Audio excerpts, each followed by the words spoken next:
Hey, my name is Colleen Adrian, and today I'm going to talk to you about one of the main practices that you can use for getting less triggered by your kids. So, the practice that we're going to talk today helps to build capacity. And what that means is it helps your body get used to the sensation that's associated with a trigger so that you don't get triggered quite so easily. And the practice is about bringing your awareness into your body at the time that you're getting triggered or when you're thinking about the trigger and you can feel the sensation in your body. So what it means is you're going to switch from thinking about it or the story that you're that's going through your mind as you're struggling with your kids, and you're going to bring your awareness into your body and you're going to notice the sensations that are associated with that trigger. And helping your nervous system get used to the triggers is kind of like when you're going swimming, and say you're at a lake or at the ocean, and the water's kind of cold at first, and it feels too cold for what you're used to. So when you first stick your foot in, it's a little bit startling, right? And as you step in carefully and maybe just one foot at a time, and then you go in a little bit further and you're up to your knees, and then pretty soon you're up to your waist, and you pause a little bit each time you're there, your body starts to get used to the temperature and it's not quite so startling anymore.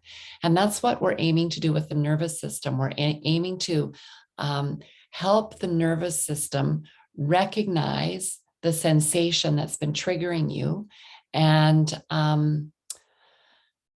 be less startled or distressed by it, so that you aren't as likely to go into fight, flight, or a freeze response when you feel that sensation.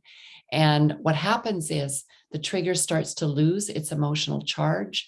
And, at some point in the future, when you've practiced this a few times over, or maybe multiple times, depending on how triggering it is for you, you will be able to encounter that trigger and be either less triggered or not triggered at all. You'll be able to stay calm and grounded. So sometimes parents can do this practice of bringing their awareness into their body on their own. Everybody can do that, actually. Sometimes the ability to stay with the triggering sensation is a little bit hard to do on your own. So sometimes we can stay there with it and bring some comfort or some resources to it. Other times we need a little bit of support.